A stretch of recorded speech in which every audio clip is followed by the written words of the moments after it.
이 사연은 서울 도봉구에 사시는 69세 노모의 실제 사연을 각색하였습니다. 낡은 아파트 거실, 20년 전 밤, 빗소리가 창문을 두드리던 그날, 김순자의 인생은 완전히 달라졌습니다. 장례식장의 형광등 불빛이 아직도 눈앞에 아른거리는데 순자는 6살 아들 민우를 품에 꼭 안고 있었습니다. 작은 어깨가 흐느낌으로 떨리고 있었죠. 울지 마, 민우야. 아빠는 하늘에서 우리를 지켜볼 거야. 이제 엄마만 있으면 돼. 순자의 목소리는 떨렸지만 아들 앞에서 강한 척해야 했습니다.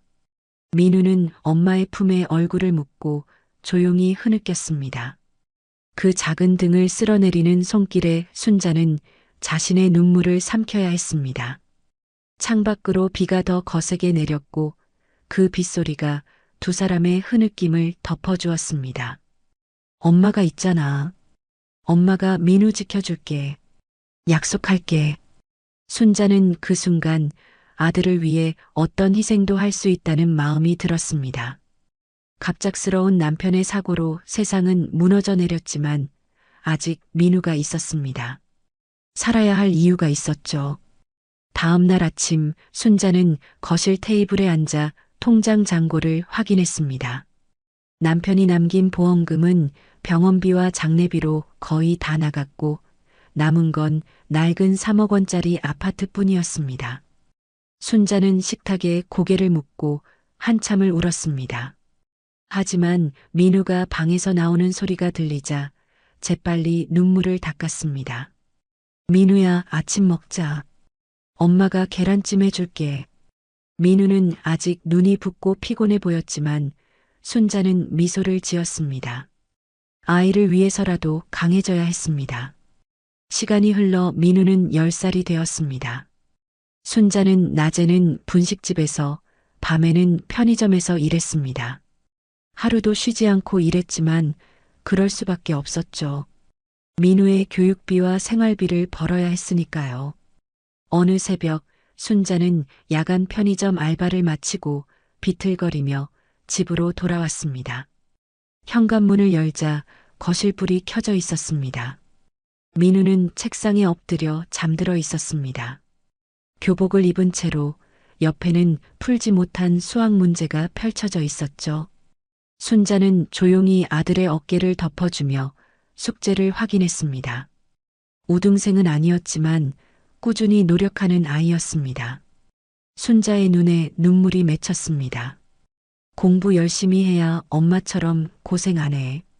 아들의 머리카락을 쓰다듬자 민우가 잠결에 엄마의 손을 잡았습니다. 그 작은 손의 온기에 순자는 모든 피로가 사라지는 듯 했습니다. 시간은 더 흘러 민우는 대학을 졸업하고 회사에 취직했습니다. 순자는 이제 60세가 되었지만 여전히 식당 일을 하고 있었습니다. 몸은 힘들어도 아들이 제 길을 찾아가는 모습을 보는 것은 행복했습니다. 엄마, 이제 그만 일해. 내가 벌면 되잖아. 민우가 종종 그렇게 말했지만 순자는 고개를 저었습니다. 평생 일해온 손이 쉬면 더 괴로울 것 같았습니다. 그리고 무엇보다 아들에게 부담이 되고 싶지 않았습니다. 어느 날 민우가 여자친구를 데려왔습니다. 영희라는 이름의 예쁜 아가씨였죠. 영희는 예의 바르게 인사했지만 순자는 왠지 모르게 마음이 불편했습니다. 영희의 눈빛에 감춰진 무언가가 있는 것 같았습니다. 어머니, 민우 오빠랑 결혼하게 되었습니다. 잘 부탁드립니다. 결국 1년 뒤 민우와 영희는 작은 결혼식을 올렸습니다. 순자는 아들이 행복하기를 바랐지만 영희의 미소 뒤에 숨겨진 무언가가 여전히 마음에 걸렸습니다. 그리고 현재 순자의 낡은 아파트 거실, 결혼한 아들이 오랜만에 찾아왔습니다. 순자는 밥상을 차리느라 분주합니다. 민우가 좋아하는 반찬들을 모두 준비했습니다. 엄마, 이렇게 많이 준비했어? 우리 둘이 이걸 어떻게 다 먹어? 너 먹는 거 보는 게 좋아서 그래. 자, 많이 먹어. 민우는 밥을 먹으며 이것저것 이야기했습니다. 회사 일, 동네 소식, 그리고 사업 이야기. 엄마, 내가 이번에 좋은 기회가 생겼어. 사업만 성공하면 엄마 편히 모실 수 있을 것 같아. 순자는 민우의 얼굴을 바라보았습니다. 아들의 눈빛이 예전과 달라 보였습니다.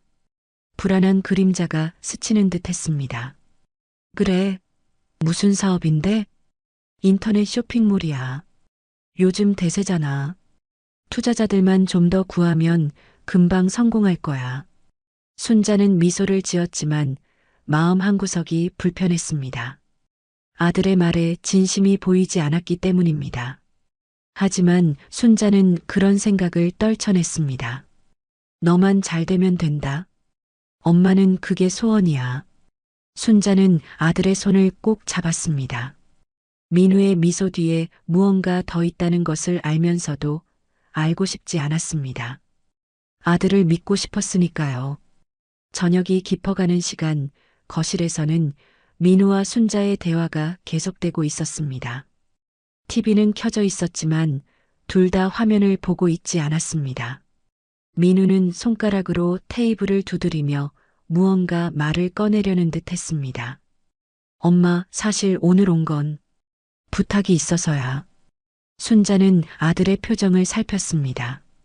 아들이 무슨 이야기를 하려는지 대충 짐작이 갔습니다.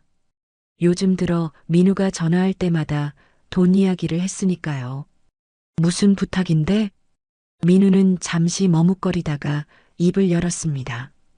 사업 자금이 좀 필요해서 5천만 원만 빌려주실 수 있을까요? 순자의 눈이 커졌습니다. 5천만 원이라니 그건 순자에게 너무나 큰 돈이었습니다. 평생 모아도 모으기 힘든 액수였죠. 5천만 원이라고?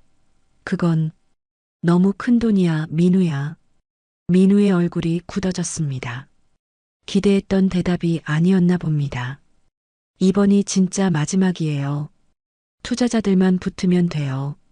엄마, 나 믿잖아요. 순자는 한숨을 내쉬었습니다. 아들을 믿지 않는 게 아니었습니다. 그저 그 돈을 구할 방법이 없었을 뿐이었죠. 민우야, 엄마가 어디서 그 돈을 구해?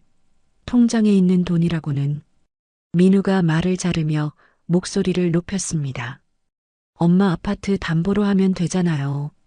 이 집 가격이면 대출받기 쉬울 거예요. 사업만 잘 되면 금방 갚을 수 있어요. 순자는 말문이 막혔습니다. 아파트를 담보로? 이 집은 남편이 남겨준 유일한 재산이었습니다. 20, 30년 동안 순자가 지켜온 보금자리였죠. 민우야, 그건 엄마, 내가 지금까지 뭐 한 번이라도 엄마 곤란하게 한 적 있어요? 이번 한 번만 도와주면 진짜 대박 날 거예요. 엄마도 편하게 해드릴 수 있고. 민우의 눈에 간절함이 서려 있었습니다. 아들의 부탁을 거절하기란 쉽지 않았습니다. 하지만 순자는 예전의 민우가 아닌 것 같다는 느낌을 지울 수 없었습니다. 알았어. 내일 은행에 가서 알아볼게. 민우의 얼굴에 환한 미소가 번졌습니다. 순자의 마음은 무거웠지만 아들의 웃는 얼굴을 보니 조금은 위안이 되었습니다. 다음 날 아침 순자는 일찍 일어나 은행으로 향했습니다. 담당자와 마주 앉아 대출 상담을 받았지만 결과는 예상대로였습니다. 김순자 고객님, 죄송합니다만 연령과 소득 그리고 신용등급을 고려했을 때 5천만 원 대출은 어렵습니다. 순자는 고개를 끄덕였습니다. 예상은 했지만 실망감을 숨길 수 없었습니다. 작은 금액이라도 안 될까요? 2천만 원 정도라면 가능할 수도 있습니다만 그럼 이자가. 순자는 한숨을 내쉬며 은행을 나왔습니다. 아파트로 돌아오는 길 가슴이 무거웠습니다. 아들에게 어떻게 말해야 할지 걱정이 되었습니다. 집에 도착해서 순자는 옷장 깊숙한 곳에서 통장을 꺼냈습니다. 평생 모아온 비상금이었습니다. 잔고는 300만 원. 이게 순자가 가진 전부였습니다. 이게 내가 가진 전부인데. 순자는 한숨을 내쉬며 침대에 앉았습니다. 민우에게 전화가 왔지만 받지 않았습니다. 무슨 말을 해야 할지 아직 정리가 되지 않았습니다. 저녁 무렵 초인종이 울렸습니다. 문을 열자 민우와 영희가 서 있었습니다. 영희는 처음으로 순자의 집을 방문했습니다. 어머니, 안녕하세요. 영희가 공손하게 인사했지만 그 눈빛은 차가웠습니다. 어서 와, 밥은 먹었니? 네, 먹었어요. 민우 오빠가 할 얘기가 있다고 해서. 셋은 거실에 앉았습니다. 민우가 가방에서 종이 한 장을 꺼냈습니다. 순자는 불안한 마음으로 그것을 바라보았습니다. 엄마, 은행에서 안 된다고 했죠? 민우가 물었습니다. 순자는 고개를 끄덕였습니다. 응, 나이도 많고 신용등급이 안 된대. 그럼 다른 방법을 생각해 봤어요. 이건 생명보험 가입 서류예요. 민우가 팸플릿을 꺼내며 설명했습니다. 엄마 건강검진도 겸할 수 있고요. 사망보험금이 3억 원이에요. 순자는 눈을 깜빡였습니다. 갑자기 보험 이야기가 나오니 당황스러웠습니다. 왜 갑자기 보험을? 민우와 영희는 서로 눈길을 교환했습니다. 영희가 웃으며 말했습니다. 어머니, 요즘은 다들 이런 보험 들어요. 만약 무슨 일이 생기면 유족들한테 도움이 되니까요. 순자는 불편한 마음을 감출 수 없었습니다. 왜 하필 지금 보험 이야기가 나오는 걸까요? 민우의 사업 자금과 무슨 관계가 있는 걸까요? 민우야, 설마. 엄마, 뭘 의심하세요? 설마 엄마 생각해서 나쁜 생각하겠어요? 민우가 웃으며 말했습니다. 그 웃음이 전보다 더 공허하게 느껴졌습니다. 순자는 민우의 얼굴을 바라보았습니다. 20년 넘게 홀로 키운 아들이었습니다. 모든 걸 바쳐 사랑했던 아들이었습니다. 설마 그런 생각을 할 리가 없겠죠? 그래. 한번 알아보자. 순자는 결국 서명했습니다. 아들을 믿고 싶었습니다. 의심하고 싶지 않았습니다. 하지만 서명하는 손이 미세하게 떨렸습니다. 민우와 영희는 만족스러운 표정으로 서류를 챙겼습니다. 돌아가기 전 민우가 순자의 어깨를 안았습니다. 엄마, 건강검진은 다음 주에 예약해 놓을게요. 걱정 마세요. 다 잘 될 거예요. 순자는 억지로 미소를 지었지만 가슴 한구석이 불편했습니다.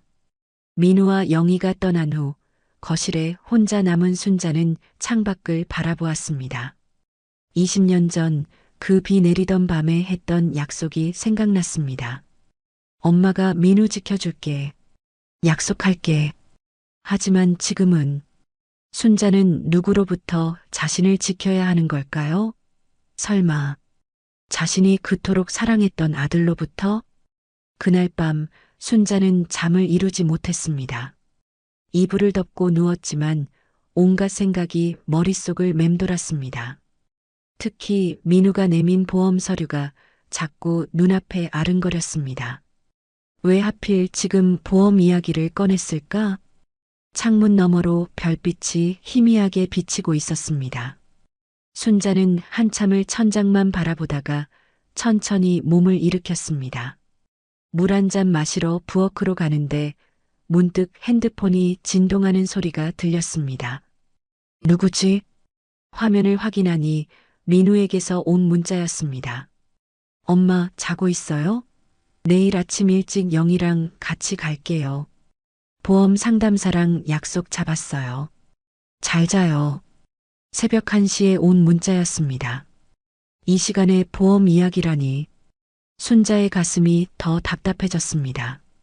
다음 날 아침 약속대로 민우와 영희가 찾아왔습니다. 영희는 평소보다 화장을 진하게 하고 정장 차림이었습니다. 민우도 넥타이를 매고 단정하게 차려입었습니다. 어머니, 오늘 컨디션은 어떠세요? 영희가 물었습니다. 그저 그렇지 뭐. 나이 들면 다 그래. 순자는 시큰둥하게 대답했습니다. 영희의 관심이 진심으로 느껴지지 않았기 때문입니다. 세 사람은 보험회사로 향했습니다. 영희가 운전하는 차 안에서 민우가 계속 보험의 장점을 설명했습니다. 엄마, 이 보험은 진짜 좋아요. 암이나 중병에 걸려도 치료비 다 나오고 만약에 돌아가시면 3억 원이 나와요. 순자는 창밖만 바라보았습니다. 돌아가시면이라는 단어가 귀에 거슬렸습니다. 보험회사에 도착하자 젊은 여성 상담사가 그들을 맞이했습니다. 상담실에서 보험 내용을 자세히 설명해 주었습니다. 김순자 고객님, 이 보험은 60세부터 79세까지 가입 가능한 상품입니다. 특히 유족들을 위한 사망보험금이 충실한 편이죠. 순자는 상담사의 말을 듣는 척하며 민우와 영희의 표정을 살폈습니다. 두 사람은 눈빛을 교환하며 미소 짓고 있었습니다. 그 모습이 섬뜩하게 느껴졌습니다. 일단 건강검진을 받으셔야 합니다. 내일 오전에 예약해 드릴게요. 상담을 마치고 나오는 길에 민우가 순자의 어깨를 감싸 안았습니다. 엄마, 이제 건강 걱정 없어요. 보험에서 다 해결해 주니까. 순자는 아무 말도 하지 않았습니다. 가슴속에 의심이 점점 커지고 있었습니다. 집으로 돌아오는 길, 영희가 갑자기 제안했습니다. 어머니, 오늘 저희 집에서 자고 가세요. 내일 건강검진 병원이 저희 집 근처거든요. 순자는 잠시 망설였지만 결국 동의했습니다. 어쩌면 이게 진실을 확인할 기회일지도 모른다는 생각이 들었습니다. 그래, 그럴까? 민우의 아파트는 작지만 깔끔했습니다. 영희는 게스트룸을 정리해 주었고 세 사람은 함께 저녁을 먹었습니다. 식사 도중에도 민우와 영희는 계속해서 보험 이야기를 했습니다. 어머니, 이제 무슨 일이 있어도 안심이에요. 보험금으로 모든 걸 해결할 수 있으니까요. 영희의 말에 순자는 숟가락을 내려놓았습니다. 그런데 왜 자꾸 내가 죽을 거라고 생각하는 거니? 식탁에 침묵이 흘렀습니다. 민우가 헛기침을 하며 말했습니다. 아니에요, 엄마. 그냥 만약에 대비하는 거죠. 오래 사실 거예요. 저녁을 마치고 순자는 게스트룸으로 들어갔습니다. 문을 닫고 침대에 앉았지만 잠은 오지 않았습니다.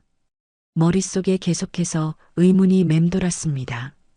밤이 깊어갈수록 집안이 조용해졌습니다. 순자는 화장실에 가려고 살며시 방문을 열었습니다. 복도를 지나가는데 거실에서 민우와 영희의 대화 소리가 들렸습니다. 이제 어떡할 거야? 5천만 원 안 주면 사업 망해. 영희의 목소리였습니다. 알아. 근데 엄마가 돈을 안 빌려주잖아. 아파트 팔자고 하면 어떨까? 그런 말 꺼내봤자 안 팔 거야. 그 아파트는 내 아버지가 남긴 거라며? 잠시 침묵이 흘렀습니다. 순자는 벽에 붙어서 숨을 죽이고 있었습니다. 그럼 어떡해? 민우의 목소리가 들렸습니다. 그리고 영희가 작은 목소리로 말했습니다. 그냥 죽이자. 순자의 심장이 멈추는 것 같았습니다. 방금 뭐라고 했죠? 무슨 소리야? 민우가 놀란 목소리로 물었습니다. 생각해봐. 보험금 3억이면 충분하잖아. 사고로 위장하면 아무도 모를 거야. 순자는 손으로 입을 막았습니다. 들리는 말이 너무 끔찍했습니다. 미쳤어? 그건 내 엄만데. 그럼 어떡할 건데? 돈 없어서 사업 망해서 평생 빚더미에 살 거야? 선택해, 민우야. 내 엄마냐, 우리 미래냐. 긴 침묵이 이어졌습니다. 순자는 심장이 터질 것 같았습니다. 제발 민우가 거절하기를 바랐습니다. 하지만 민우의 대답은 충격적이었습니다. 어떻게 하면 돼? 순자는 그 자리에서 주저앉을 뻔했습니다. 다리에 힘이 풀렸습니다. 정말로 그녀가 키운 아들이 그녀의 피와 살이 그런 말을 했단 말입니까? 일단 약을 먹이는 게 좋을 것 같아. 내가 약국에서 일하니까 구하기 쉬워. 그리고 사고처럼 보이게 하면 돼. 순자는 더 이상 듣고 싶지 않았습니다. 조용히 방으로 돌아와 문을 닫았습니다. 손이 떨려서 제대로 숨을 쉴 수도 없었습니다. 내가 키운 아들이 내 목숨을 눈물이 뺨을 타고 흘러내렸습니다. 순자는 이불을 끌어안고 소리 없이 울었습니다. 20년 동안 온 힘을 다해 키웠던 아들, 모든 것을 바쳐 사랑했던 아들이 이제는 그녀의 목숨을 노리고 있었습니다. 어떻게 해야 하지? 여기서 빨리 나가야 해. 순자는 천천히 일어나 옷을 갈아입었습니다. 핸드폰과 지갑을 챙기고 옷장에 숨겨두었던 통장도 가방에 넣었습니다. 저 아이들이 자고 있을 때 빠져나가야 해. 순자는 창문을 열어 밖을 내다보았습니다. 2층이라 높지는 않았지만 창문으로 나가기는 위험해 보였습니다. 문으로 나가는 수밖에 없었습니다. 시계를 보니 새벽 3시였습니다. 순자는 문을 조심스럽게 열었습니다. 복도는 어두웠고 거실에서는 아무 소리도 들리지 않았습니다. 이제 도망쳐야 해. 내 아들에게서. 그 생각만으로도 가슴이 찢어질 것 같았지만 순자는 살아야 했습니다. 천천히 아주 조심스럽게 복도를 지나 현관으로 향했습니다. 순자의 심장은 터질 듯이 뛰고 있었습니다. 복도를 지나는 동안 바닥이 삐걱거릴까봐 발끝으로만 걸었습니다. 손에는 작은 가방을 꼭 쥐고 있었습니다. 가방 안에는 통장과 지갑, 휴대폰뿐이었지만 그것이 지금 순자가 가진 전부였습니다. 현관에 다다르자 순자는 잠시 멈춰서서 귀를 기울였습니다. 거실에서 민우와 영희의 목소리가 들리지 않았습니다. 둘 다 자고 있는 것 같았습니다. 순자는 조심스럽게 신발을 신었습니다. 문만 열면 돼. 조용히. 현관문 손잡이를 잡는 순자의 손이 떨렸습니다.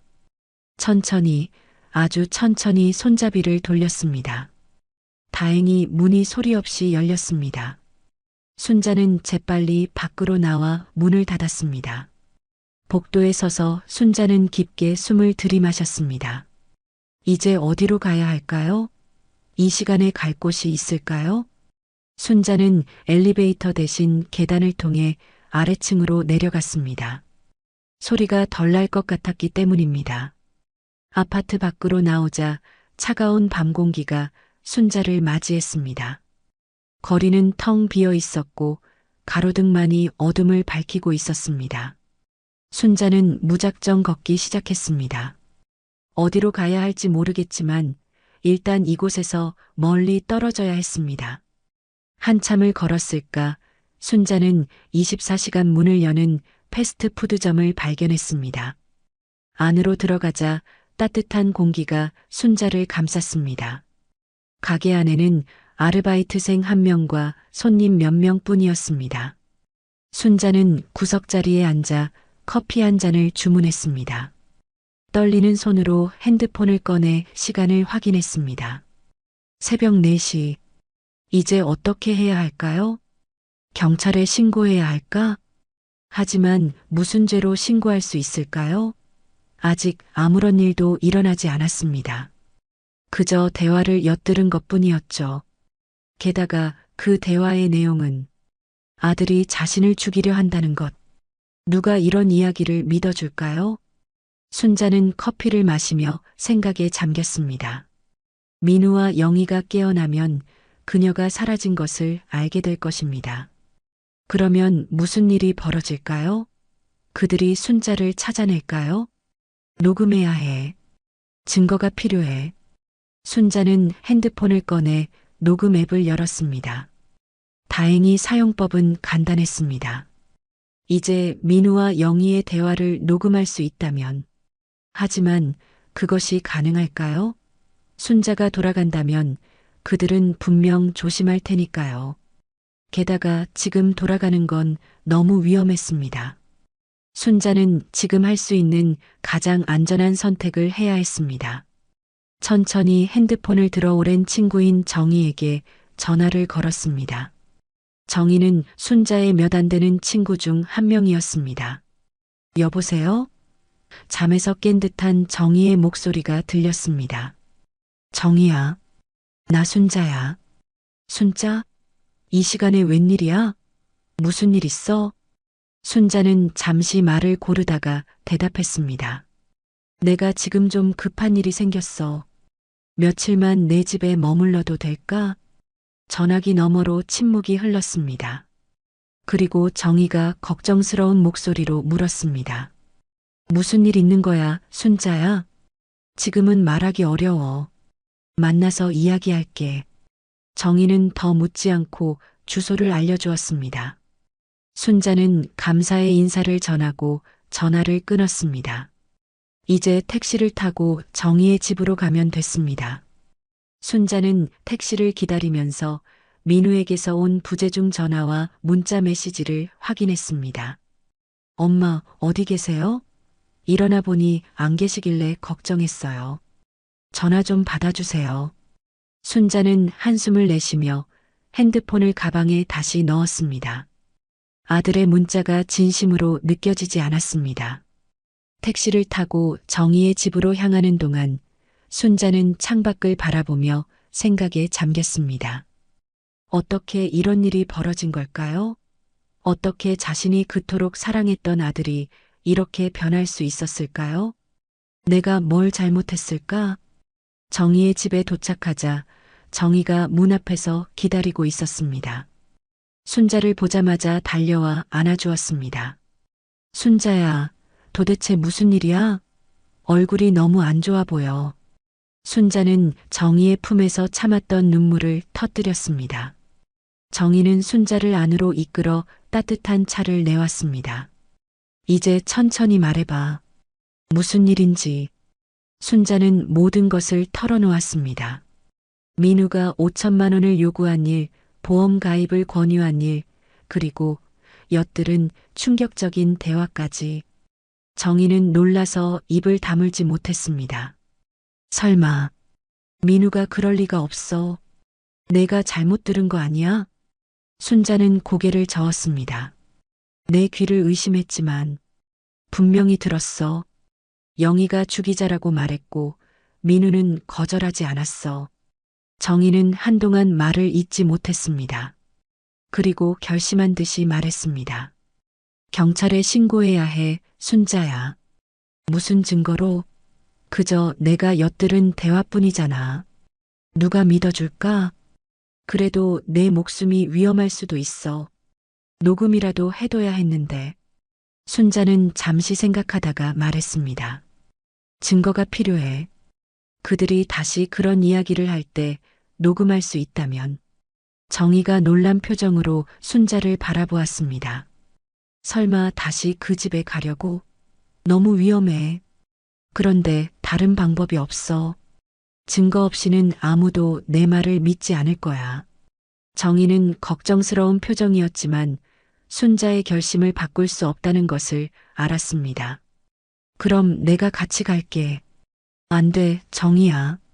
이건 내 문제야. 내가 위험해질 수 없어. 두 사람은 밤새 이야기를 나누었습니다. 순자는 정희의 집에서 며칠 묵기로 했습니다. 그동안 민우가 계속 문자와 전화를 했지만 순자는 받지 않았습니다. 사흘 후 순자는 결심을 굳혔습니다. 다시 민우의 아파트로 돌아가 증거를 확보하기로 한 것입니다. 정희야, 내가 민우에게 전화해서 돌아가겠다고 할 거야.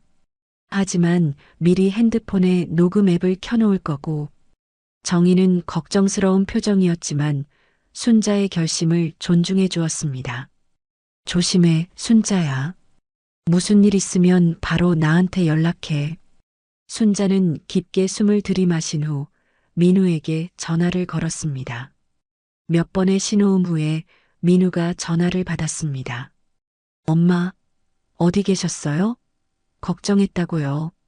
민우의 목소리에는 걱정이 묻어 있었지만 순자는 그것이 연기라는 것을 알았습니다. 미안해, 민우야. 갑자기 기분이 안 좋아서 친구 집에 좀 있었어. 왜 말도 없이 가셨어요? 전화도 안 받고.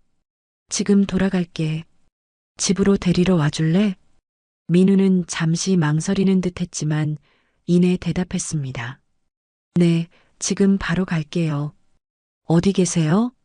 순자는 근처 카페 주소를 알려주었습니다. 전화를 끊고 나서 순자는 핸드폰의 녹음 앱을 켜주머니에 넣었습니다. 이제 모든 대화가 녹음될 것입니다. 이제 증거를 찾아야 해. 내 목숨을 지키기 위해. 카페 창가에 앉아있던 순자는 민우의 차가 도착하는 것을 보았습니다. 그녀의 심장은 여전히 불안하게 뛰고 있었습니다. 가방 속 핸드폰에서 녹음 앱이 작동 중이라는 사실이 유일한 안전장치였습니다. 민우는 카페에 들어서자마자 순자를 발견하고 빠르게 다가왔습니다. 그의 표정은 걱정스러워 보였지만 순자는 그것이 진심인지 의심스러웠습니다. 엄마, 정말 걱정했다고요. 갑자기 어디로 사라진 거예요? 순자는 담담한 표정을 유지하려고 노력했습니다. 갑자기 숨이 막혀서 밖에 나가고 싶었어. 그래도 말씀은 하셨어야죠. 영희도 엄청 걱정했어요. 정말 그랬을까? 순자는 속으로 생각했지만 겉으로는 미소를 지었습니다. 미안해, 민우야. 이제 괜찮아졌어. 집에 가자. 차에 오르면서 순자는 자연스럽게 핸드폰이 있는 가방을 무릎 위에 올려놓았습니다. 녹음이 잘 되고 있기를 바랐습니다. 민우는 운전하면서 계속 이야기했습니다. 건강검진은 내일로 다시 예약했어요. 보험 가입도 서두르는 게 좋을 것 같아요. 순자는 창밖을 바라보며 대답했습니다. 그래. 근데 민우야, 왜 갑자기 보험에 관심을 갖게 된 거니? 민우의 손이 핸들을 꽉 쥐었습니다. 그냥 엄마 건강이 걱정돼서요. 요즘 갑자기 쓰러지는 노인분들이 많다고 하더라고요. 그래, 특히 자식들이 죽이려고 하면 더 그렇지. 순자는 속으로 비꼬았지만 겉으로는 고개를 끄덕였습니다. 민우의 집에 도착하자 영희가 현관에서 기다리고 있었습니다. 그녀는 순자를 보자마자 달려와 안았습니다. 어머니, 어디 계셨어요? 정말 걱정했다고요. 순자는 영희의 연기에 속이 메스꺼워졌지만 미소를 지으며 대답했습니다. 미안해, 영희야. 갑자기 기분이 안 좋아져서. 집 안으로 들어서자 순자는 주변을 살폈습니다. 모든 것이 며칠 전과 똑같았습니다. 하지만 이제 이 공간은 순자에게 안전한 곳이 아니었습니다. 어머니, 저녁 드셨어요? 제가 음식 준비해 놨어요. 영희의 말에 순자는 고개를 저었습니다. 아니, 이미 먹었어. 좀 피곤해서 쉬고 싶은데. 그래요? 그럼 푹 쉬세요. 내일 건강검진이 있으니까요. 순자는 게스트룸으로 들어가 문을 닫았습니다. 가방에서 핸드폰을 꺼내 녹음이 계속되고 있는지 확인했습니다.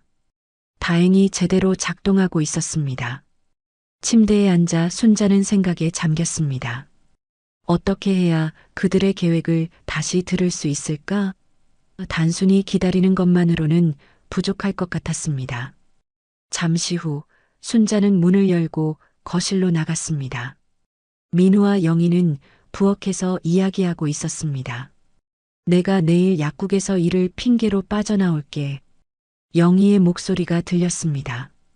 민우가 뭐라고 대답했지만 순자가 다가가자 둘 다 말을 멈추었습니다. 엄마, 뭐 필요한 거 있어요? 민우가 물었습니다. 순자는 차분한 목소리로 대답했습니다. 물 좀 마시려고. 그런데 내일 검진 후에 내 집에 가고 싶어. 오래 있으면 불편해. 민우와 영희는 서로 눈길을 교환했습니다. 영희가 먼저 말했습니다. 어머니, 검진 결과가 나올 때까지는 저희 집에 계시는 게 좋을 것 같은데요. 혹시 문제가 있으면 바로 병원에 갈 수 있잖아요. 그래, 문제가 생기도록 만들면서 말이지. 순자는 속으로 생각했지만 고개를 끄덕였습니다. 알았어. 그럼 결과 나올 때까지만 있을게. 물을 마시고 다시 방으로 돌아간 순자는 조용히 문에 귀를 기울였습니다. 하지만 민우와 영희는 더 이상 큰 소리로 이야기하지 않았습니다. 이러다간 아무것도 못 들을 거야. 순자는 생각을 바꿨습니다. 그냥 직접적으로 물어보는 건 어떨까요? 녹음기는 켜져 있고 만약 그들이 사실을 인정한다면 그것이 증거가 될 수 있을 테니까요. 순자는 결심을 굳히고 다시 거실로 나갔습니다. 민우와 영희는 소파에 앉아 TV를 보고 있었습니다. 민우야, 영희야, 잠깐 이야기 좀 할까? 두 사람은 놀란 듯이 순자를 바라보았습니다. 순자는 그들 앞에 앉았습니다. 사실, 내가 그날 밤에 너희 대화를 들었어. 민우의 얼굴이 굳어졌습니다. 무슨 대화요? 너희가 나를 죽이자고 한 이야기. 순간 방 안의 공기가 얼어붙는 것 같았습니다. 민우와 영희는 서로를 바라보다가 다시 순자를 쳐다봤습니다. 영희가 웃으며 말했습니다. 어머니, 무슨 말씀이세요? 저희가 어떻게 그런 생각을... 거짓말 그만해. 순자의 목소리가 높아졌습니다. 내가 다 들었어. 보험금 3억 원 때문에 나를 죽이려고 한다고. 민우가 일어서서 순자에게 다가왔습니다. 그의 표정은 분노와 불안이 섞여 있었습니다. 엄마, 무슨 말도 안 되는 소리예요? 그런 생각을 어떻게 해요? 순자도 일어섰습니다. 그녀의 손은 떨렸지만 목소리는 단호했습니다. 그러면 왜 갑자기 보험 이야기를 꺼낸 거야? 왜 내가 잠든 줄 알고 죽이자는 이야기를 한 거야? 민우가 순자의 어깨를 잡으려 했지만 순자는 뒤로 물러섰습니다. 엄마, 진정해요. 뭔가 오해가 있는 것 같은데. 영희가 갑자기 웃음을 터뜨렸습니다. 그 웃음소리가 순자의 등골을 오싹하게 만들었습니다. 어머니, 정말 우스워요. 저희가 무슨 살인자라도 된다고 생각하세요? 그냥 TV 드라마 이야기였어요. 어머니가 잘못 들으신 거예요. 순자는 고개를 저었습니다. 아니야. 나는 분명히 들었어. 너희는 나를 죽이려고 했어. 민우가 한숨을 쉬었습니다. 엄마, 이제 그만해요. 이런 말도 안 되는 이야기는 말도 안 된다고? 그럼 왜 갑자기 사망보험에 가입하라고 했어? 왜 5천만 원을 달라고 했다가 안 되니까 갑자기 이런 일이 벌어진 거야? 민우의 얼굴이 점점 붉어졌습니다. 그는 주먹을 꽉 쥐고 있었습니다. 엄마, 이제 정말 화나게 하지 마세요. 내가 얼마나 힘든데. 힘들어? 내가 힘들어? 내가 20년 동안 널 키우면서 얼마나 힘들었는지 알아? 그런데 넌 이렇게 갚는 거야? 영희가 갑자기 민우의 팔을 잡았습니다. 여보, 진정해. 어머니가 지금 정신이 혼란스러우신 것 같아. 순자는 분노로 떨고 있었습니다. 정신 혼란? 내가 다 들었다고. 너희가 보험금 때문에 나를 죽이려고 한다고. 민우가 갑자기 순자에게 다가와 어깨를 강하게 잡았습니다. 그의 눈빛이 달라져 있었습니다. 그래, 들었으면 어쩔 건데? 그의 목소리는 차갑고 위협적이었습니다. 순자는 놀라서 말문이 막혔습니다. 영희가 재빨리 민우를 말렸습니다. 여보, 무슨 소리야? 하지만 민우는 이미 이성을 잃은 것 같았습니다. 이미 다 들었다면서? 그럼 어쩔 건데? 누가 믿겠어? 미친 노인네의 헛소리라고 생각할 거야. 순자는 공포에 질려 몸을 떨었습니다. 자신이 키운 아들의 입에서 그런 말이 나오다니. 녹음했어. 순자가 떨리는 목소리로 말했습니다. 지금 이 순간까지 모든 대화를. 민우의 얼굴이 순간 창백해졌습니다. 그는 순자의 가방을 향해 손을 뻗었습니다. 거짓말 마. 어디 있어? 순자는 재빨리 가방을 움켜쥐었습니다. 손대지 마. 이미 복사본을 친구에게 보냈어. 내가 뭘 하든 소용없어. 민우의 표정이 공포로 바뀌었습니다.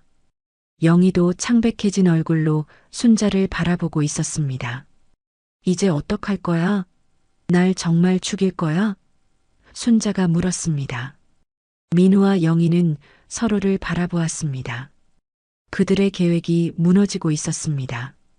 민우는 소파에 털썩 주저앉았습니다. 그의 얼굴은 분노와 공포가 뒤섞인 복잡한 감정을 드러내고 있었습니다. 영희는 여전히 창백한 얼굴로 서 있었습니다. 어차피 들켰으니 솔직하게 말해. 순자가 떨리는 목소리로 말했습니다.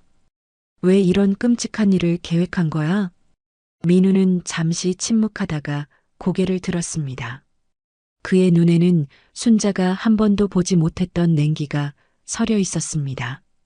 엄마는 모르겠죠? 내가 얼마나 힘들게 살아왔는지. 순자는 눈을 깜빡였습니다. 뭐, 내가 힘들었다고? 내가 얼마나 널 위해 희생했는데. 희생? 민우가 비웃으며 말했습니다. 엄마는 항상 그것만 말하죠. 희생, 희생. 근데 내 인생은 어떻게 됐는지 아세요? 항상 가난했고, 항상 부족했어요. 그건 내 탓이 아니야. 나는 최선을 다했어. 최선? 민우가 소리를 질렀습니다. 아빠가 남긴 보험금으로 사업을 시작할 수도 있었는데 엄마는 그 돈을 다 써버렸어요. 순자는 충격을 받았습니다. 그건 내 학비와 생활비로 쓴 거야. 널 위해서, 날 위한 게 아니었어요. 엄마 자신을 위한 거였죠. 엄마는 그저 불쌍한 과부라는 역할이 좋았던 거예요. 순자의 눈에 눈물이 고였습니다. 아들의 말 한마디 한마디가 칼처럼 가슴을 파고들었습니다. 영희가 갑자기 말을 꺼냈습니다. 사실은 민우 오빠가 빚이 많아요. 순자는 놀라서 영희를 바라보았습니다. 빚이라고? 민우가 한숨을 쉬었습니다. 사업이 망했어요. 은행 대출, 사채, 5천만 원이 아니라 2억이 넘어요. 2억이라고? 순자는 충격으로 말을 제대로 잇지 못했습니다. 그래서 보험금이 필요했던 거예요. 영희가 조용히 말했습니다. 순자는 이제야 모든 것이 이해가 되었습니다. 아들의 갑작스러운 방문, 보험 가입 권유, 그리고 그 끔찍한 계획까지. 그런데 어떻게 내 엄마를 죽일 생각을 할 수 있었니? 순자의 목소리가 떨렸습니다. 민우는 고개를 숙였습니다. 그의 어깨가 흔들렸습니다. 울고 있는 건지 웃고 있는 건지 알 수 없었습니다. 처음엔 그냥 농담처럼 시작됐어요. 영희가 대답했습니다. 빚쟁이들이 매일 찾아오고 도망칠 곳이 없었을 때 그게 농담이야? 누군가의 목숨을 빼앗는 게? 순자가 분노에 차서 물었습니다. 민우가 갑자기 고개를 들었습니다. 그의 눈에는 눈물이 고여 있었습니다. 엄마, 정말로 실행할 생각은 없었어요. 그냥 말로만. 거짓말 마. 순자가 소리쳤습니다. 난 다 들었어. 약을 구하고 사고처럼 위장하려고 했잖아. 민우는 더 이상 변명하지 않았습니다. 그저 고개를 숙인 채 침묵했습니다. 순자는 천천히 가방을 들고 일어섰습니다. 난 이제 경찰에 가려고 해. 너희가 나를 죽이려고 했다는 증거를 가지고. 영희가 재빨리 일어나 순자 앞을 막았습니다. 어머니, 제발. 그러지 마세요. 우리가 잘못했어요. 비켜. 순자의 목소리는 차갑고 단호했습니다. 엄마. 민우가 흐느끼며 순자의 손을 잡으려 했습니다. 제발, 나 감옥 가면 죽어요. 제발. 순자는 아들의 손을 뿌리쳤습니다. 내가 죽는 것보단 낫겠지. 민우의 표정이 갑자기 변했습니다. 절망에서 분노로, 그리고 다시 차가운 냉기로. 그는 천천히 일어나 순자에게 다가갔습니다. 그럼 어쩔 수 없네요. 순자는 본능적으로 뒤로 물러섰습니다. 민우의 눈빛이 달라져 있었습니다. 그것은 순자가 한 번도 본 적 없는 낯선 사람의 눈빛이었습니다. 민우야, 뭐 하려고? 민우가 갑자기 순자의 목을 움켜쥐었습니다. 순자는 놀라서 숨을 들이켰습니다. 손에 쥐고 있던 가방이 바닥에 떨어졌습니다. 여보, 영희가 놀라서 소리쳤습니다. 미쳤어? 그만해. 하지만 민우의 눈에는 광기가 서려 있었습니다. 그는 순자의 목을 더욱 강하게 조였습니다. 이미 들켰는데 이대로 감옥에 갈 순 없어. 순자는 필사적으로 몸부림쳤습니다. 산소가 부족해 머리가 어지러웠습니다. 시야가 흐려지기 시작했습니다. 이렇게 끝나는 건가? 내 아들의 손에. 그 순간 갑자기 민우의 소나기가 느슨해졌습니다. 영희가 뒤에서 민우를 강하게 밀친 것입니다. 제정신이야? 살인까지 하려고? 민우가 균형을 잃고 넘어졌습니다. 순자는 헉헉거리며 숨을 들이마셨습니다. 목이 아팠지만 정신은 돌아왔습니다. 영희가 순자에게 다가왔습니다. 어머니, 괜찮으세요? 하지만 순자는 영희를 밀쳐냈습니다. 재빨리 바닥에 떨어진 가방을 집어들고 현관으로 달려갔습니다. 엄마, 민우가 소리쳤습니다. 가지 마요. 순자는 뒤돌아보지 않고 문을 열었습니다. 복도로 뛰어나가 계단으로 달려갔습니다. 엘리베이터를 기다릴 여유가 없었습니다. 뒤에서 민우의 발소리가 들렸습니다. 순자는 더욱 빠르게 계단을 내려갔습니다. 다리가 후들거렸지만 목숨을 걸고 도망쳐야 했습니다. 아파트 밖으로 나오자마자 순자는 지나가는 택시를 향해 손을 흔들었습니다. 다행히 택시가 멈춰섰고 순자는 재빨리 올라탔습니다. 어디로 모실까요? 기사님이 물었습니다. 순자는 잠시 생각하다가 대답했습니다. 경찰서로 가주세요. 가장 가까운 경찰서요. 택시가 출발하는 순간 민우가 아파트 입구로 뛰어나왔습니다. 그는 택시를 발견하고 달려왔지만 이미 늦었습니다. 택시는 그를 멀리 떠나고 있었습니다. 택시 안에서 순자는 떨리는 손으로 핸드폰을 꺼냈습니다. 녹음이 여전히 진행 중이었습니다. 그녀는 녹음을 중지하고 파일을 확인했습니다. 다행히 모든 대화가 선명하게 녹음되어 있었습니다. 민우의 자백, 영희의 설명, 그리고 마지막 순간의 공격까지. 이제 증거가 생겼어. 순자는 목을 부여잡고 깊게 숨을 들이마셨습니다. 아들의 손자국이 아직도 따가웠습니다.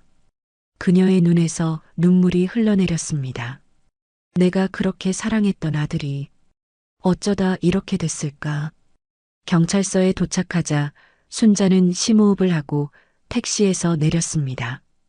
그녀는 떨리는 다리로 경찰서 안으로 들어갔습니다. 접수대에서 경찰관이 순자를 바라보았습니다. 무슨 일로 오셨습니까? 순자는 목이 쉰 목소리로 대답했습니다.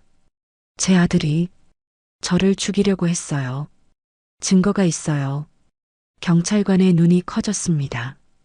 그는 즉시 순자를 상담실로 안내했습니다. 다른 경찰관들이 모여들었고 순자는 그들에게 모든 상황을 설명했습니다. 녹음 파일을 들려주자 경찰관들은 심각한 표정을 지었습니다. 김순자님, 이건 명백한 살인 미수죄입니다. 즉시 수사에 착수하겠습니다. 순자는 고개를 끄덕였습니다. 그녀의 마음은 아팠지만 이제 진실을 밝힐 때였습니다. 저희가 즉시 체포영장을 신청하겠습니다. 지금은 안전한 곳에 계셔야 할 것 같습니다. 순자는 정희에게 전화를 걸었습니다. 친구의 목소리를 듣자마자 순자는 참았던 눈물을 터뜨렸습니다. 정희야, 다 끝났어. 경찰서의 차가운 조명 아래 순자는 진술서를 작성하고 있었습니다. 손은 여전히 떨렸지만 마음만큼은 단단했습니다. 이제 돌아갈 수 없는 강을 건너고 있다는 것을 알았습니다. 김순자님, 이 녹음 파일은 결정적 증거가 될 겁니다. 담당 형사가 말했습니다. 그는 40대 초반으로 보이는 남성이었고 눈빛이 진중했습니다. 지금 체포영장을 신청 중입니다. 곧 결과가 나올 거예요. 순자는 고개를 끄덕였습니다. 그녀의 목에는 붉은 자국이 선명했고 이미 경찰은 이를 증거로 사진을 찍었습니다. 그런데 정말 감옥에 가게 되는 건가요? 순자의 목소리가 떨렸습니다. 아무리 그래도 민우는 그녀의 아들이었습니다. 20년간 키운 아들이 감옥에 간다는 생각을 하니 가슴이 무너져 내렸습니다. 형사는 깊은 동정심이 담긴 눈으로 순자를 바라보았습니다. 살인미수와 사기 혐의로 기소될 겁니다. 둘 다 중범죄예요. 순자의 눈에서 눈물이 흘러내렸습니다. 내가 잘못 키운 걸까요? 형사는 고개를 저었습니다. 자책하지 마세요. 이건 당신 잘못이 아닙니다. 누구나 선택의 순간에 놓이게 됩니다. 당신 아들은 잘못된 선택을 했을 뿐이죠. 그 말이 위로가 되진 않았지만 순자는 고개를 끄덕였습니다. 그녀는 핸드폰을 꺼내 시간을 확인했습니다. 새벽 2시. 경찰서에 온 지 몇 시간이 지났지만 아직 체포 소식은 들리지 않았습니다. 집에 가봐야 할 것 같아요. 순자가 말했습니다. 내 집에요. 옷도 갈아입고. 형사가 걱정스러운 표정을 지었습니다. 지금은 위험할 수 있습니다. 당신 아들이 도망칠 가능성도 있고요. 괜찮아요. 친구 집에 머물 거예요. 내일 다시 올게요. 형사는 고민하다가 마지못해 동의했습니다. 하지만 혼자 가시면 안 됩니다. 경찰관이 동행할 거예요. 순자는 정희에게 전화를 걸었습니다. 정희는 여전히 깨어 있었고 순자의 상황을 듣자마자 데리러 오겠다고 했습니다. 잠시 후 정희가 경찰서에 도착했습니다. 그녀는 순자를 보자마자 달려와 꼭 안아주었습니다. 순자야, 정말 괜찮아? 목에. 이게 뭐야? 순자는 목에 멍자국을 감추려 했지만 이미 늦었습니다. 정희의 눈에 분노가 서렸습니다. 민우가 이랬어? 내 목을 조르려고 했다고? 순자는 고개를 끄덕였습니다. 더 이상 숨길 수 없었습니다. 정희는 이를 갈았습니다. 어떻게 자기 어머니를 용서할 수 없어. 경찰관의 동행하에 순자와 정희는 순자의 아파트로 향했습니다. 밤의 거리는 고요했고 가로등만이 그들의 길을 비추고 있었습니다. 아파트에 도착해 문을 열자 익숙한 집 내부가 순자를 맞이했습니다. 하지만 이제 그곳은 예전과 같은 안식처가 아니었습니다. 아들의 배신으로 얼룩진 공간이었습니다. 필요한 것만 챙겨요. 경찰관이 말했습니다. 오래 있지 마세요. 순자는 침실로 들어가 옷가지와 중요한 서류들을 가방에 넣었습니다. 민우의 어린 시절 사진이 담긴 앨범을 보자 가슴이 아팠습니다. 한때는 그토록 순수했던 아이가 어떻게 이렇게 변할 수 있었을까요? 한참을 망설이다가 순자는 앨범도 가방에 넣었습니다. 아무리 그래도 그 추억들을 완전히 버릴 수는 없었습니다. 아파트를 나서는데 갑자기 핸드폰이 울렸습니다. 화면을 보니 민우였습니다. 순자는 잠시 망설였지만 결국 전화를 받았습니다. 엄마. 민우의 목소리가 떨리고 있었습니다. 어디 있어요? 더 이상 내게 말해줄 필요 없어. 순자의 목소리는 차가웠습니다. 제발, 한 번만 만나게 해주세요. 제가 잘못했어요. 정말로 미쳤었나 봐요. 순자는 눈을 감았습니다. 아들의 애원하는 목소리가 가슴을 아프게 했습니다. 하지만 그녀는 이미 결심했습니다. 경찰에 다 신고했어, 민우야. 이제 더 이상 돌이킬 수 없어. 민우가 흐느끼는 소리가 들렸습니다. 엄마, 저 감옥 가면 죽어요. 제발, 그건 내가 선택한 거야. 너와 영희가. 영희는 이미 도망갔어요. 저만 남겨두고. 순자는 놀랐습니다. 뭐, 돈 들고 도망갔어요. 엄마가 경찰서 간 직후에. 순자는 한숨을 내쉬었습니다. 역시 영희도 믿을 수 없는 사람이었습니다. 민우의 인생을 망치고 도망쳐버렸군요. 그건 내 문제야, 민우야. 난 더 이상 너를 도울 수 없어. 엄마. 민우의 목소리가 갑자기 변했습니다. 그러지 마요. 내가 찾아갈 거예요. 마지막으로 한 번만 보게 해주세요. 순자는 본능적으로 위험을 느꼈습니다. 찾아올 생각 마라. 경찰이 널 찾고 있어. 이미 알아요. 그래도 난 엄마를 마지막으로 봐야겠어요. 통화가 끊겼습니다. 순자는 불안한 마음으로 경찰관을 바라보았습니다. 제 아들이 찾아온대요. 경찰관은 즉시 무전기로 연락을 취했습니다. 김민우가 현재 위치로 접근 중이라는 정보입니다. 즉시 지원 요청합니다. 정희가 순자의 손을 꼭 잡았습니다. 걱정 마, 순자야. 이제 넌 혼자가 아니야. 세 사람은 서둘러 아파트를 나섰습니다. 엘리베이터를 기다리는 동안 갑자기 계단에서 발소리가 들렸습니다. 누군가 뛰어오르는 소리였습니다. 빨리. 경찰관이 순자와 정희를 엘리베이터 쪽으로 밀었습니다. 다행히 엘리베이터가 도착했고 문이 열렸습니다. 하지만 그 순간 민우가 계단에서 나타났습니다. 그는 땀에 젖어 있었고 눈은 충혈되어 있었습니다. 엄마. 경찰관이 재빨리 몸을 돌려 민우를 향해 섰습니다. 김민우 씨, 그 자리에 서세요. 경찰입니다. 민우는 잠시 멈춰서서 상황을 파악했습니다. 그리고 갑자기 주머니에서 무언가를 꺼냈습니다. 칼이었습니다. 비켜요. 엄마랑 얘기할 거예요. 민우의 목소리가 떨렸습니다. 경찰관이 권총을 꺼냈습니다. 칼을 내려놓으세요. 지금 당장. 순자는 공포에 질려 그 광경을 바라보았습니다. 그녀의 아들이 칼을 들고 서 있는 모습이 믿기지 않았습니다. 민우야. 순자가 떨리는 목소리로 불렀습니다. 제발, 그만해. 민우의 눈에서 눈물이 흘러내렸습니다. 엄마, 난 이미 끝났어요. 감옥에 가면 죽을 바에는. 순자는 엘리베이터에서 나와 천천히 민우에게 다가갔습니다. 경찰관과 정의가 말렸지만 순자는 그들의 손을 뿌리쳤습니다.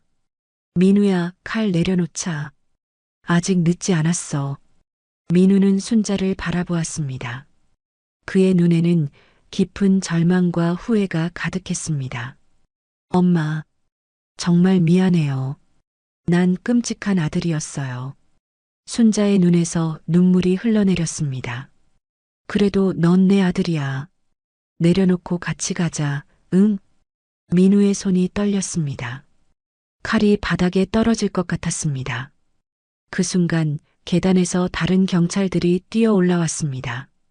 김민우, 체포영장이 발부되었습니다. 무기를 내려놓고 항복하세요. 민우는 놀라서 뒤를 돌아보았습니다. 그리고 갑자기 칼을 자신의 목으로 가져갔습니다. 안 돼. 순자가 비명을 질렀습니다. 민우야. 순자의 비명이 복도에 울려 퍼졌습니다. 경찰관들이 재빨리 민우를 향해 달려갔지만 순자가 더 빨랐습니다. 그녀는 아들의 팔을 붙잡았습니다. 하지 마. 제발. 민우의 눈에서 눈물이 흘러내렸습니다. 순간적으로 그의 눈빛이 흔들렸고 칼을 든 손에 힘이 빠졌습니다. 그 틈을 타 경찰관들이 민우를 제압했습니다. 칼이 바닥에 떨어지는 소리가 들렸습니다. 김민우, 당신은 살인미수와 사기 혐의로 체포됩니다. 경찰관들이 민우의 양팔을 뒤로 돌려 수갑을 채웠습니다. 민우는 저항하지 않았습니다.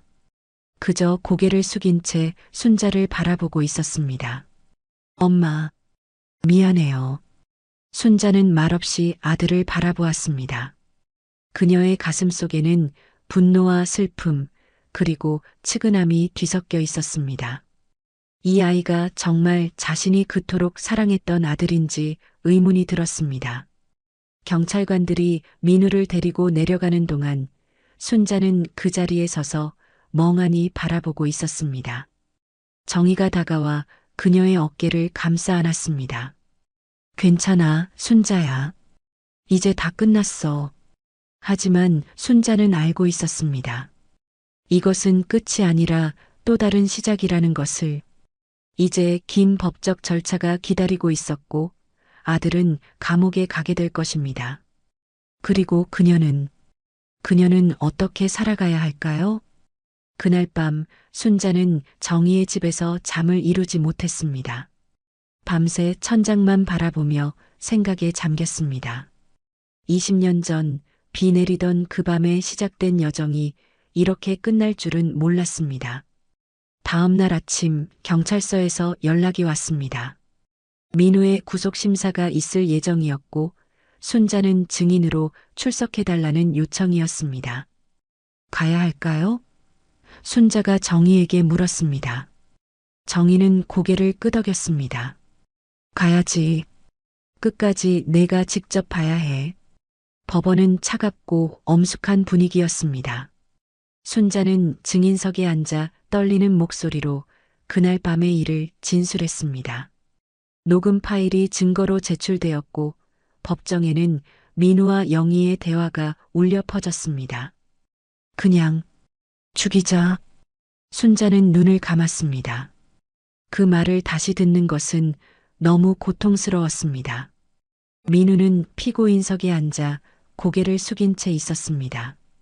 그는 한 번도 순자와 눈을 마주치지 않았습니다. 변호사는 민우가 실제로 살인을 저지르지 않았다는 점을 강조하며 정상 참작을 요청했지만 녹음 파일과 순자의 목에 남은 상처는 명백한 증거였습니다. 심리가 끝나고 판사는 민우에게 구속영장을 발부했습니다. 살인미수와 사기 혐의로 재판을 받게 될 것이며 그동안 구치소에 수감될 것이라고 했습니다. 민우가 호송차로 이송되는 모습을 지켜보며 순자는 문득 궁금해졌습니다. 영희는 어디로 간 걸까요? 그로부터 이틀 후 그 질문에 대한 답을 얻었습니다. 형사가 순자에게 전화를 걸어왔습니다. 김영희가 체포되었습니다.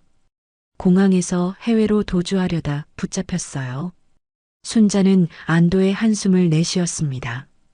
적어도 두 사람 다 법의 심판을 받게 될 것입니다. 예비 심리에서 검사는 민우와 영희에게 살인미수, 사기, 공모 혐의를 적용했습니다. 두 사람 모두 혐의를 인정했고 재판은 빠르게 진행되었습니다. 판결이 내려지는 날 순자는 법정 맨 뒷자리에 앉아 있었습니다. 정희가 옆에서 그녀의 손을 꼭 잡아주고 있었습니다. 피고인 김민우, 피고인 김영희, 일어서십시오. 두 사람이 천천히 일어섰습니다. 민우는 구치소에 있는 동안 많이 야위었고 영희의 얼굴은 창백했습니다. 본 재판부는 피고인들에게 다음과 같이 선고합니다. 피고인 김민우, 피고인 김영희는 살인미수와 사기 혐의로 각각 징역 15년을 선고합니다. 법정에 침묵이 흘렀습니다. 민우의 어깨가 떨렸습니다. 그는 천천히 뒤를 돌아 순자를 바라보았습니다. 그의 눈에는 깊은 후회와 슬픔이 담겨 있었습니다. 순자는 아들과 시선을 마주쳤습니다. 그녀의 눈에서 눈물이 흘러내렸지만 표정은 단호했습니다. 이것이 바로 그가 선택한 결과였습니다. 민우와 영희가 호송되어 나가는 모습을 지켜본 후 순자는 천천히 법정을 나섰습니다. 바깥 공기가 차가웠지만 깨끗하게 느껴졌습니다. 이제 어떻게 할 거야? 정희가 물었습니다. 순자는 하늘을 바라보았습니다. 잘 모르겠어. 다시 시작해야겠지. 몇 주 후 순자는 낡은 아파트를 정리하기 시작했습니다. 20년의 추억이 담긴 그곳을 떠나기로 결심한 것입니다. 너무 많은 기억이 있었고 그 모든 것이 이제는 고통으로 다가왔습니다. 물건들을 정리하던 중 순자는 민우의 어린 시절 사진첩을 발견했습니다. 첫 번째 페이지에는 아기 민우가 웃고 있는 사진이 있었습니다. 그 순수한 웃음에 순자의 가슴이 아팠습니다. 어쩌다 이렇게 됐을까? 순자는 사진첩을 한참 바라보다가 천천히 닫았습니다. 과거는 이제 지나간 일이었습니다. 그녀는 앞으로 나아가야 했습니다. 아파트는 생각보다 빨리 팔렸습니다. 그 돈으로 순자는 작은 전원주택을 구입했습니다. 도시에서 멀리 떨어진 조용한 마을이었습니다. 새로운 시작을 위한 완벽한 장소였습니다. 이사를 하는 날 정희가 도와주러 왔습니다. 두 사람은 함께 짐을 옮기며 이야기를 나누었습니다. 편히 잘 수 있을 것 같아? 정희가 물었습니다. 순자는 고개를 끄덕였습니다. 이제야 편히 자겠다. 교도소 담장 너머를 바라보는 순자의 모습. 바람이 그녀의 머리카락을 스치고 지나갔습니다. 그녀는 더 이상 두려움에 떨지 않았습니다. 그저 평온함이 찾아왔을 뿐입니다. 새 집으로 향하는 차 안에서 순자는 창밖의 풍경을 바라보았습니다. 봄이 시작되고 있었고 나무들은 새싹을 틔우고 있었습니다. 자연은 항상 새로운 시작을 준비하고 있었습니다. 이상하게도 후회는 없어. 순자가 조용히 말했습니다. 정희가 놀란 표정으로 바라보았습니다. 정말 민우에 대해서? 순자는 고개를 저었습니다. 아니, 내 선택에 대해서. 도망친 것, 신고한 것. 그건 내가 해야 할 일이었어. 용기가 필요했을 텐데. 순자는 미소를 지었습니다. 목숨을 위협받으면 누구나 용기를 내게 되는 것 같아. 새로운 집에 도착하자 순자는 깊게 숨을 들이마셨습니다. 이곳에서 그녀는 다시 시작할 수 있을 것입니다. 아픈 기억을 뒤로하고 남은 인생을 평화롭게 살아갈 수 있을 것입니다. 현관문을 열면서 순자는 마지막으로 뒤를 돌아보았습니다. 과거는 이제 그저 기억일 뿐입니다. 중요한 것은 지금 그리고 앞으로의 삶이었습니다. 어서 와, 순자야. 정희가 그녀를 안으로 이끌었습니다. 새 집에 온 것을 환영해. 순자는 미소를 지으며 안으로 들어섰습니다. 문이 닫히는 소리와 함께 그녀의 새로운 인생이 시작되었습니다. 이제야 편히 자겠다. 때로는 가장 가까운 사람들로부터 상처를 받을 수 있지만 자신의 안전과 생명을 지키기 위해 용기를 내는 것이 중요하다는 사실입니다. 순자의 이야기처럼 우리 주변의 어르신들은 때로 가족이나 친지로부터 학대나 금전적 착취를 당하는 경우가 있습니다. 이런 상황에 처했을 때 도움을 요청하는 것은 결코 배신이 아니라 자기 자신을 지키는 용기 있는 행동입니다. 또한 자식을 위해 희생하는 부모의 사랑이 얼마나 위대한지, 그리고 그 사랑이 때로는 배신당할 수 있다는 뼈아픈 현실도 보여줍니다. 하지만 순자처럼 새로운 시작을 할 용기가 있다면 어떤 상황에서도 다시 일어설 수 있습니다. 여러분의 주변에 도움이 필요한 어르신이 계시다면 관심을 기울이고 도움의 손길을 내밀어 주세요. 그리고 만약 여러분이 비슷한 상황에 처해 있다면 혼자가 아니라는 것을 기억하세요. 도움을 요청하는 것은 결코 부끄러운 일이 아닙니다. 이 이야기가 여러분에게 조금이라도 감동과 교훈을 주었다면 댓글로 여러분의 생각을 나눠주세요. 또한 주변의 소중한 분들에게도 이 메시지를 전해주시면 감사하겠습니다. 여러분의 한마디가 누군가에게 큰 용기가 될 수 있으니까요. 앞으로도 여러분의 삶에 도움이 되는 이야기로 찾아뵙겠습니다. 오늘도 영상 끝까지 시청해 주셔서 감사합니다. 구독과 좋아요, 알림 설정도 잊지 말아주세요.